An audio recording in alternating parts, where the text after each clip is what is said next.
साथियों, कैसे हो सभी लोग। मैं फारूक आप सभी लोगों का अपने YouTube channel maths by Farooq sir पे हार्दिक स्वागत करता हूं।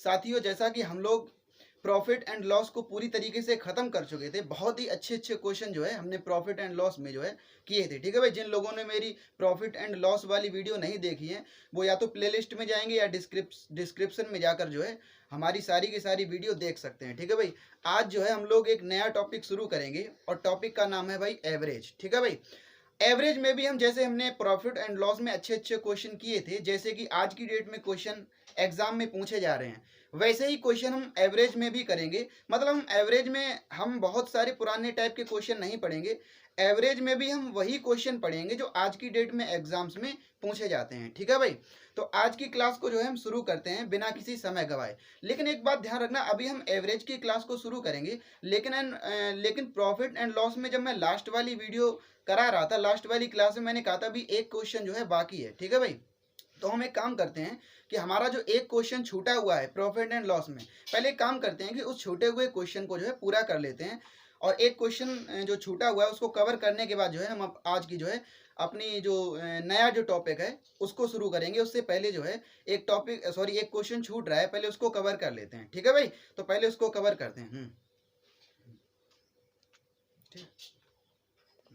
ठीक है भाई, चलो अब हम लोग जो है क्वेश्चन की तरफ बढ़ते हैं भाई। ठीक है भाई, सभी लोग क्वेश्चन को बहुत ध्यान से समझो। ठीक है भाई, और बहुत आसान क्वेश्चन है, कोई कठिन क्वेश्चन नहीं है। देखो, क्वेश्चन में हमसे ये कहा जा रहा है कि एक व्यक्ति ने 10 लाख रुपए, ठीक है भाई, 10 लाख रुपए में एक अपार्टमेंट खरीदा। ठीक है भाई, 10 लाख रुपए में, मैं साइड में हो जाता हूँ, एक व्यक्ति ने 10 लाख रुपए में एक अपार्टमेंट खरीदा और उसे किराए पर दे दिया। ठीक है भाई, किराए पर दे दिया। अच्छा, प्रत्येक महीने उसे मासिक किराए का 12.5% मकान के मेंटेनेंस पर खर्च करना होता है। इसका मतलब ये है कि उसने जो 10 लाख का अपार्टमेंट खरीदा है और उसने उसको किराए पर दे दिया है, तो अब क्या होता है कि हर महीने उसको किराया आता है, लेकिन किराए का क्या करता है, उसको 12.5% जो है मकान के मेंटेनेंस पर ही खर्च कर देना होता है। बाकी वो जो है, बाकी का जो पैसा है वो अपने पास रख सकता है। ठीक है भाई, अच्छा, आगे क्वेश्चन में ये कहा जा रहा है कि और 3320 रुपए वार्षिक हाउस टैक्स के रूप में देना होता है उसको। ठीक है भाई,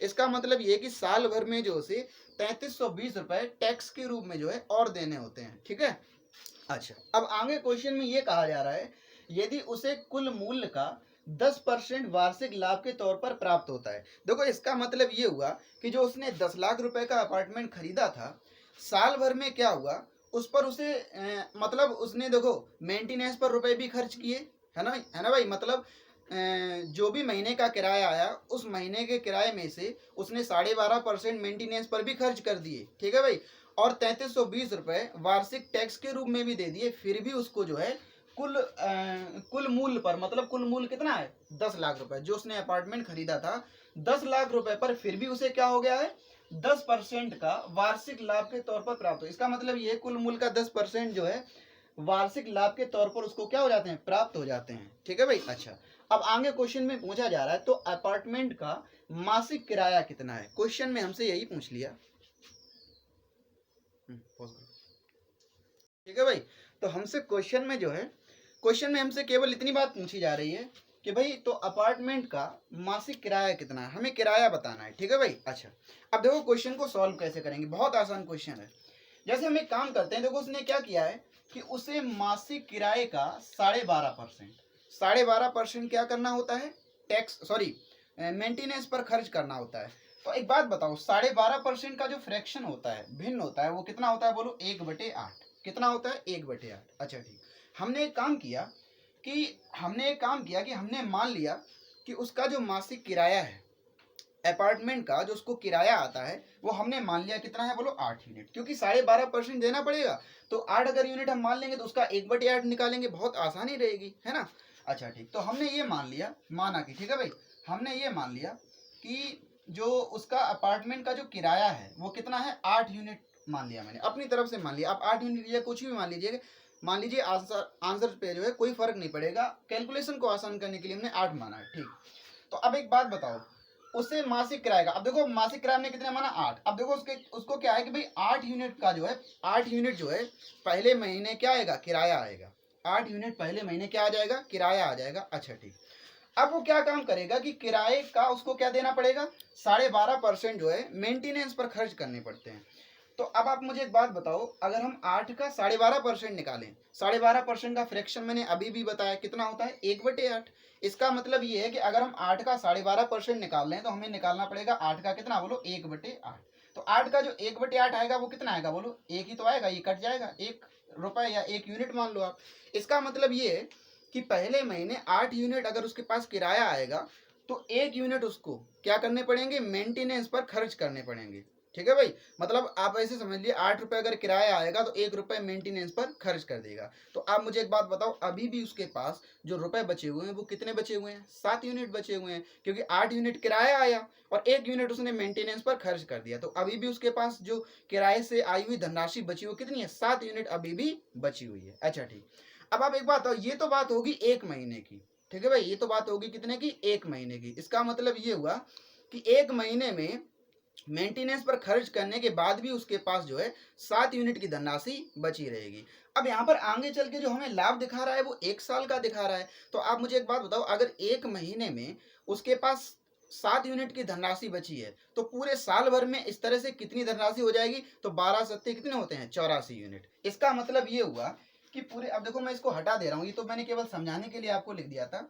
इसका मतलब ये हुआ कि पूरे साल भरे में उसको जो है किराए के रूप में जो धनराशि मिलेगी वो कितनी मिलेगी, बोलो 84 यूनिट धनराशि मिल जाएगी। इतनी धनराशि जो है इकट्ठी हो जाएगी मेंटेनेंस पर खर्च करने के बावजूद भी। ठीक है भाई। अच्छा, अब एक बात बताओ, आगे चल के वो क्या करता है कि 1 साल में उसे क्या करना होता है कि 3320 रुपए वार्षिक हाउस टैक्स के रूप में देने होते हैं। मतलब जो उसको धनराशि आई है इसी में से उसे क्या करना पड़ेगा, 3320 रुपए टैक्स के रूप में और देने पड़ेंगे। तो उसके पास जो धनराशि 84 यूनिट की आई है उसमें से उसे 3320 रुपए और खर्च करने पड़ेंगे। तो लाभ जो है इसमें से और घट जाएगा, और कितने घट जाएगा, बोलो 3320 रुपए। ठीक है भाई, 3320 रुपए इसमें से क्या हो जाएंगे, माइनस हो जाएंगे। अब आप यहाँ पर एक बात जरूर बोलोगे कि आपने मानी है वैल्यू 8 यूनिट, तो ये तो रेशियो में मानी हुई वैल्यू 84 है, तो आप मानी हुई वैल्यू में से ओरिजिनल वैल्यू कैसे घटा सकते हो, ये तो आप गलत कर रहे हो, आप जरूर कहोगे, क्योंकि भाई यहाँ पर ओरिजिनल रुपए दिए जा रहे हैं। लेकिन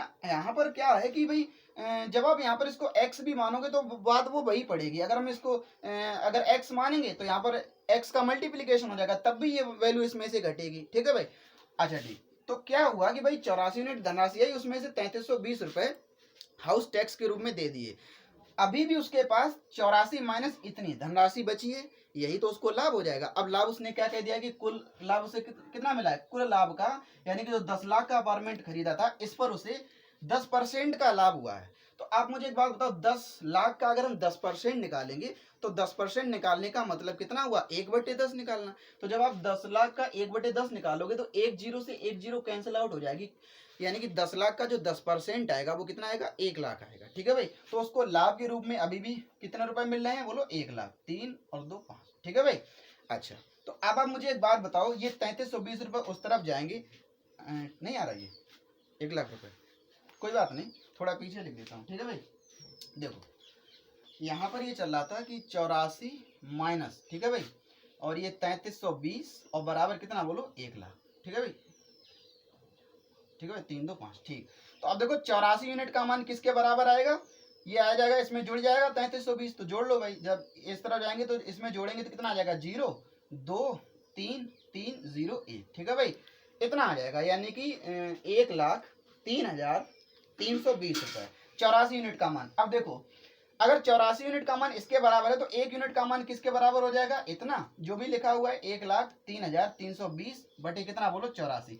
अब देखो हमें 1 यूनिट का मान नहीं बताना है, क्वेश्चन हमसे क्या पूछा जा, अपार्टमेंट का मासिक किराया कितना है, तो किराया हमने कितना माना था, 8 यूनिट, तो मुझे 8 यूनिट का ही तो मान बताना है। तो 1 यूनिट का मान इतना है, 8 यूनिट का मान कितना होगा जानने के लिए 8 का इसमें क्या कर देंगे, मल्टीप्लीकेशन। अब जरा इसको, अब कुछ नहीं रहेगा, काटना पीटना रह गया, आंसर निकाल लेंगे। तो देखो 7 से ही कट जाएगा, 7 एकम 7, 7 दूनी 14, और इसको 7 से काटेंगे, 7 एकम 7, बचा 3 हो गए 33, 7 चौको 28, बचे 5 हो गए 53, 7 सत्ते 49, बचे 4, 7 छंगा 42, इतना आया। अभी भी ये 12 से कट जाएगा, देखो 12 एकम 12, बचे 2 हो गए 27, 12 दूनी 24, बचे 3, 12 तियां 36। ठीक है भाई, 8 का इसमें गुणा कराएंगे तो कितना आएगा, 0, 8 तियां 24, 8 दूनी 16 और 2 कितना 18, 8 एकम 8 और 9, तो 9,840 रुपए यही हमारे क्वेश्चन का क्या होगा, आंसर होगा। इसका मतलब ये हुआ कि उसका जो मासिक किराया है वो कितना है, 9,840 रुपए मासिक किराया है। ठीक है भाई, तो उम्मीद करता हूँ ये बात जो है आपको बहुत अच्छे से समझ में आई होगी।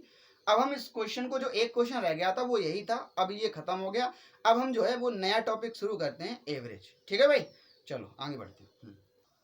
ठीक है भाई, देखो अब टॉपिक शुरू करते हैं भाई, एवरेज यानी कि औसत।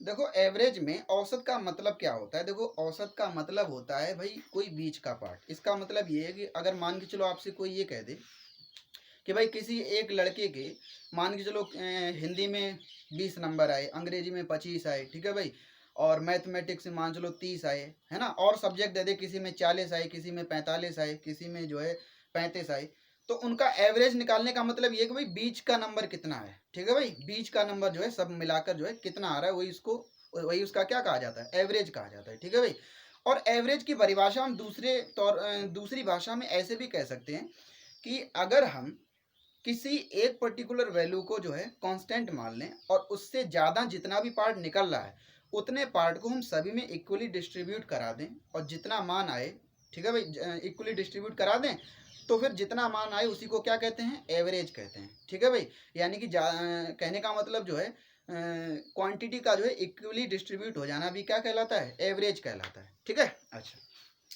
अभी मैं आपको क्या करूंगा कि भाई बेसिक क्वेश्चन ही आज की क्लास में कराऊंगा।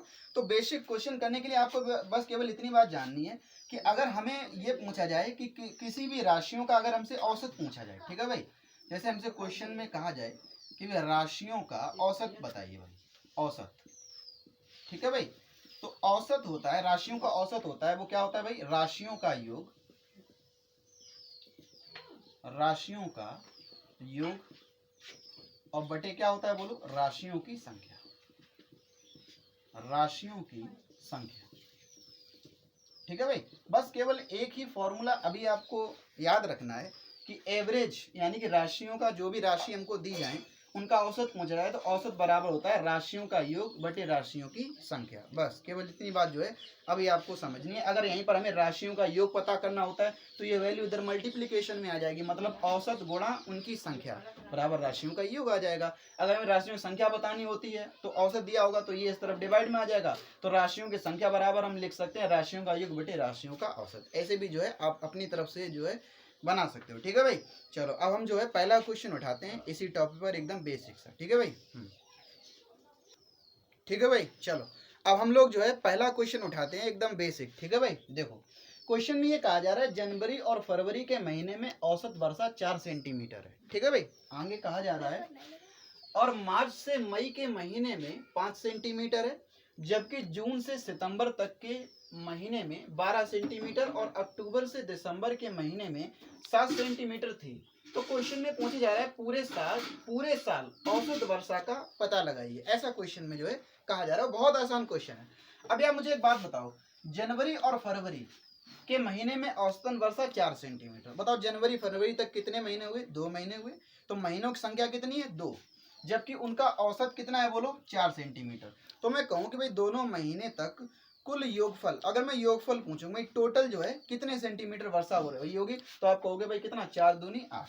ठीक है भाई, तो 8 सेंटीमीटर का कहाँ तक, फरवरी तक। अच्छा आगे क्वेश्चन कहा जा रहा है और मार्च से मई तक। ठीक है भाई, तो मार्च अप्रैल मई, ठीक है भाई, तो मार्च से मई तक कितने महीने हुए, 3 महीने। ठीक है भाई, अब इन 3 महीने में जो वर्षा हुई है वो कितनी, 5 सेंटीमीटर। तो 3 महीने में जो टोटल जो वर्षा हुई है वो टोटल कितनी हुई है, तो 5 या कितना बोलो, 15 सेंटीमीटर हो जाएगा। ठीक है भाई, अच्छा अब कहाँ तक कहानी पहुंच चुकी है, मई के महीने तक। अब आगे पूछा जबकि जून से सितंबर तक। ठीक है भाई, तो कितने महीने हुए, देखो जून जुलाई अगस्त सितंबर, 4 महीने हुए।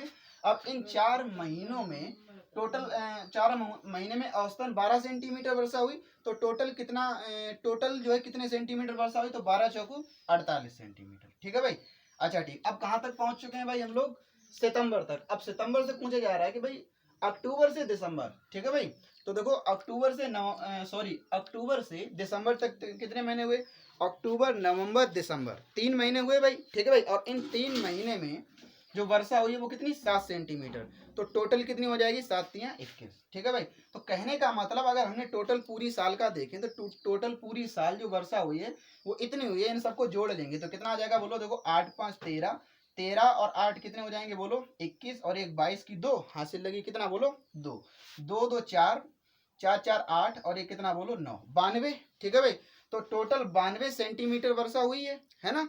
अच्छा ठीक, टोटल 92 सेंटीमीटर वर्षा हुई। अब हमसे पूछा जा रहा है कि हमें जो है पूरे साल का औसत वर्षा का पता लगाना है, पूरे साल का। ठीक है भाई, तो देखो पूरे साल में टोटल 92 सेंटीमीटर वर्षा हुई है, तो देखो योगफल बटे उनकी संख्या औसत होता है, तो योगफल कितना आ गया 92, और जो है टोटल महीने कितने हैं बोलो 12। ठीक है भाई, तो 12 का डिवाइड कर देंगे और हमें एवरेज पता लग जाएगा, तो कितना आ जाएगा बोलो, कितना आ जाएगा 12×72, 12×7 = 84। ठीक है भाई, 12×7 = 84, यहाँ पर कितना बचा बोलो 84, 8 बचा, पॉइंट लगा लिया, कितने हो गए बोलो 80। ठीक है भाई, 12×72 कितने बचे 8। ठीक है भाई, फिर हो गए 80, तो कितना आ जाएगा बोलो 12×72, यानी कि 7.66 सेंटीमीटर। पूरे साल की जो औसत वर्षा होगी वो कितनी होगी 7.66। ठीक है भाई, इतना ही होगी। यहाँ तक बात क्लियर है, आगे बढ़ते हैं भाई। ठीक है, ठीक है भाई, चलो अब हम लोग जो है बढ़ते हैं भाई आज के अगले क्वेश्चन पर। ठीक है भाई, अगला क्वेश्चन भी बहुत आसान है, क्वेश्चन को ध्यान से समझना। देखो भाई, क्वेश्चन में बोला जा रहा है राहुल के परिवार में उसको मिलाकर 7 सदस्य हैं। ठीक है भाई, अच्छा, उसकी पत्नी है, उसके 3 बच्चे और माता पिता हैं। ठीक है भाई, ऐसे करके जो है परिवार है। आगे कहा जा रहा है उसके बच्चों की औसत उम्र 12 वर्ष है। अब आप मुझे एक बात बताओ, बच्चे टोटल हैं कितने 3, देखो बच्चे टोटल कितने हैं 3, और 3 बच्चों की औसत उम्र कितनी है बोलो 12 वर्ष। तो टोटल तीनों बच्चों की उम्र का जो योगफल होगा, है ना भाई, टोटल तीनों बच्चों की जो उम्र होगी वो कितनी होगी 12 3 36 साल। ठीक है भाई, अच्छा ठीक, आगे बढ़ते हैं। आगे उसने ये कहा कि उसके माता पिता की औसत उम्र कितनी है 59 वर्ष है, 59 वर्ष है। अब माता पिता हैं कितने 2 हैं, तो दोनों की जो औसत उम्र है वो कितनी है 59, तो टोटल जो उनकी उम्र का योगफल होगा वो कितना होगा 2 9 18, 2 5 10 और 11, 118 साल। ठीक है भाई, अच्छा, आगे कहा जा रहा है और उसकी पत्नी की उम्र उसके बच्चों की उम्र के योग के बराबर है। इसका मतलब ये हुआ कि भाई उसके टोटल बच्चों की जो उम्र है उनका योगफल कितना है 36 साल, तो उसकी पत्नी की भी जो उम्र है वो कितनी है 36 साल ही है। ठीक है भाई, तो टोटल योगफल कितना हो गया 36 साल। अच्छा, अब क्वेश्चन में ये पूछा जा रहा है यदि पूरे परिवार की औसत उम्र कितनी है 33 वर्ष है, तो राहुल की उम्र हमें जो है ज्ञात करनी है। तो अब मुझे एक बात बताओ, अगर हम टोटल परिवार की उम्र को जोड़ें तो कितना हो रहा है 8 6 14, 6 20 कीजिए और आंसर लगी 2, 3 2 5 और 1 6, और 6 3 कितना बोलो 9, और एक ये कितना बोलो 190 साल। ठीक है भाई, तो टोटल परिवार की जो उम्र का योगफल आ रहा है वो 190 साल आ रहा है। अब उसने ये कह दिया, देखो आप क्वेश्चन को चाहे जैसे भी कर सकते हो। उसने कहा कि भाई पूरे परिवार की औसत उम्र कितनी है 33 साल, जबकि टोटल पूरे लोग हैं कितने 7 लोग, तो टोटल 7 लोगों का जो योगफल होगा वो कितना हो जाएगा, आप इसमें इसका गुणा कराइए, तो 33 सत्ते कितने होते हैं 7 तियां 21, और 7 तियां 21, और 2 कितने हो जाएंगे बोलो 23। ठीक है भाई, तो 231। तो अब आप मुझे एक बताओ, टोटल 7 लोगों की उम्र इतनी है और 6 लोगों की उम्र इतनी है। ठीक है भाई, राहुल को हटाकर, तो राहुल की उम्र ही तो बतानी है, तो इसमें से इसको घटा दो, तो ये 1, 3 में से 9 जाएंगे नहीं, 13 में से 9 जाएंगे 4, और 1 में से 1 जाएगा कुछ भी नहीं, यानी कितना बोलो 41 साल। तो इसका मतलब ये हुआ कि जो राहुल की उम्र होगी वो कितनी होगी 41 साल होगी। ठीक है भाई, तो उम्मीद करता हूँ कि ये भी बहुत आसान सा क्वेश्चन था, आपको जो है बहुत अच्छे से समझ में आया होगा। ठीक है भाई, अब हम लोग जो है आगे बढ़ते हैं। ठीक है भाई, ठीक है भाई, चलो अब हम लोग जो है बढ़ते हैं भाई अगले क्वेश्चन पे। ठीक है भाई, अगला क्वेश्चन हमारे सामने इस प्रकार है, कहा जा रहा है भाई 8 व्यक्तियों में से 7 प्रत्येक व्यक्तियों ने उनके भोजन के लिए 32 रुपये खर्च किए। जो 8 व्यक्ति थे उनमें से जो 7 थे उन्होंने क्या काम किया है कि प्रत्येक ने 32 रुपये भोजन के लिए खर्च किए हैं। आगे कहा जा रहा है 8वें व्यक्ति ने सभी 8 व्यक्तियों के औसत खर्च से 21 रुपये अधिक खर्च किए हैं। इसका मतलब सीधा सीधा ये है कि जो 8वां व्यक्ति है वो क्या काम करता है कि टोटल जो 8 व्यक्तियों का जो औसत है, ठीक है भाई, टोटल 8 व्यक्तियों का जो औसत है उससे 21 रुपये ज़्यादा खर्च कर देता है। ठीक है भाई, अच्छा, आगे क्वेश्चन में ये पूछा जा रहा है तो उन सभी द्वारा खर्च किए गए कुल रुपए कितने थे। हमें क्वेश्चन में ये बताना है कि टोटल जो है 8 व्यक्ति ने टोटल कितने रुपए जो है खर्च किए हैं। बहुत आसान क्वेश्चन है। देखो अब एक बात बताओ मुझे, कि 8 व्यक्ति थे, उनमें से 7 व्यक्तियों ने क्या किया है, प्रत्येक व्यक्तियों ने उनके भोजन के लिए 32 रुपए खर्च किए हैं। अगर 7 लोग, हर लोग 32 रुपए खर्च करेगा तो टोटल के टोटल कितने रुपए खर्च हो जाएंगे, 32 सत्ते कितने होते हैं बोलो, 32 छक्का 192, 32 सत्ते 224, ठीक है भाई। तो देखो 224 रुपए यहाँ तक खर्च हो गए। अच्छा ठीक, अब 7 लोगों ने टोटल मिलाकर 224 रुपए खर्च कर दिए। अच्छा ठीक, अब 8वां व्यक्ति क्या काम करता है कि 8वां व्यक्ति एक्चुअली में हमें पता ही नहीं है कि 8वां व्यक्ति जो है कितने रुपए खर्च कर रहा है। तो मान लेंगे भाई 8वां व्यक्ति जो रुपए खर्च कर रहा है वो x रुपए मान लेंगे। कुछ लोग देखो ये कहते हैं कि भाई x मान के सवाल नहीं रहा है, कुछ लोगों की ये अकड़ होती है। अकड़ कहने का मतलब कुछ भी करो, एक अकड़ होती है कि हम x नहीं मानेंगे। तो कहने का मतलब ये है कि भाई कुछ लोग ऐसा करते हैं कि x नहीं मानेंगे और दूसरा कोई मेथड लगा के भले ही जो है क्वेश्चन को बहुत ज़्यादा जो है लंबा सॉल्व करें, लंबा नहीं भी करेंगे लेकिन उसमें बहुत ज़्यादा दिमाग चलाएंगे, है ना। तो क्या फ़ायदा, आप अभी यहाँ पर दिमाग चला के क्वेश्चन लगा भी लोगे, आगे चल के आप वो बात भूल जाओगे। मतलब मैं ये नहीं कहता कि भाई शॉर्ट मेथड में ना करो, मैं खुद शॉर्ट मेथड में पढ़ाता हूँ, लेकिन जहाँ ज़रूरत x मान के बहुत आसानी से क्वेश्चन आ रहा हो, क्यों क्या ज़रूरत उसको क्वेश्चन जो है घुमा फिरा के बहुत क्रिटिकल करने की, है ना। मान लेंगे कि भाई जो 8वां व्यक्ति है उसने x रुपए खर्च किए हैं, तो टोटल प्लस रुपए कितने हो जाएंगे, 224 प्लस x। अच्छा, अब हमें एक बात बताओ, ये तो हो गया टोटल 8 व्यक्तियों द्वारा खर्च किए गए रुपए। अच्छा ठीक, अगर हमें टोटल 8 व्यक्तियों द्वारा खर्च किए रुपए का औसत बताना हो तो औसत क्या होता है, राशियों का योग बटे उनकी संख्या। राशियों का योग तो हमें पता ही है इतना है, बटे टोटल लोग कितने हैं 8। तो अब ये क्या हो जाएगा, ये जो हमारे सामने आएगा, ये जो वैल्यू आएगी ये क्या होगी, 8 व्यक्तियों द्वारा खर्च किए गए रुपए का क्या औसत, एवरेज आएगा। अच्छा ठीक, अब उसने ये क्या काम किया है कि 8 के औसत से क्या कर दिया है, 8वें व्यक्ति ने क्या किया, 21 रुपए ज्यादा खर्च किए गए हैं। इसका मतलब ये है कि अगर 8 व्यक्तियों को औसत रुपए इतना है, 8वां व्यक्ति इससे 21 रुपए ज्यादा खर्च करेगा, तो अगर हम इसमें से 21 और जोड़ दें तो 8 व्यक्तियों के औसत से 21 रुपए ज्यादा खर्च हुए, तो ये किसका आ जाएगा, 8वें व्यक्ति का खर्च आ जाएगा, जो कि हमने 8वें व्यक्ति का खर्च कितना माना था, x माना था, तो हम इसको x के बराबर रख सकते हैं। बताओ कोई समस्या, कोई समस्या नहीं होनी चाहिए, क्योंकि 8 व्यक्तियों का औसत इतना है, 8 व्यक्तियों के औसत से 21 रुपए ज्यादा खर्च कौन करता है, 8वां व्यक्ति, तो हमने प्लस 21 जोड़ दिया, तो ये खर्च किसका हो जाएगा, 8वें व्यक्ति का, जो कि हमने कितना माना था, x माना था, तो मैंने इसको x के बराबर रख दिया। अब कुछ नहीं बचा, इसको सॉल्व करके x का मान निकाल लेंगे। तो देखो जब इसको भिन्न की तरह सॉल्व करेंगे तो ये 8 का 21 में गुणा होगा, तो ये कितना हो जाएगा, 21 × 168, तो 224 प्लस 168 और प्लस x बराबर, अब 8 का उस तरफ मल्टीप्लीकेशन हो जाएगा, कितना आ जाएगा 8x, x इस तरफ जाएगा, 8x में से x जाएंगे, कितने बचेंगे, बराबर 7x, कितने बचेंगे बोलो 7x, और ये दोनों जुड़ जाएंगे, 8 और 4 12, 6 2 8 और 1 9, और एक कितना बोलो 2 का 2 ही बना रहेगा, ठीक है भाई। अब इसको सॉल्व करेंगे तो देखो कितना आएगा बोलो, कितना आया, 2 और 1 3, सॉरी यहाँ पर 3 आएगा, ठीक है भाई। तो सॉल्व करेंगे, 7 × 5 = 35, बच्चे 4 हो गए 42, 7 × 6 = 42, 7 से कट जाएगा तो x की वैल्यू कितनी आ जाएगी बोलो 56। इसका मतलब मुझे ये पता लग गया कि जो 8वां व्यक्ति है वो कितने रुपए खर्च करता है, 8वां व्यक्ति कितने रुपए खर्च करता है, 56 रुपए खर्च करता है।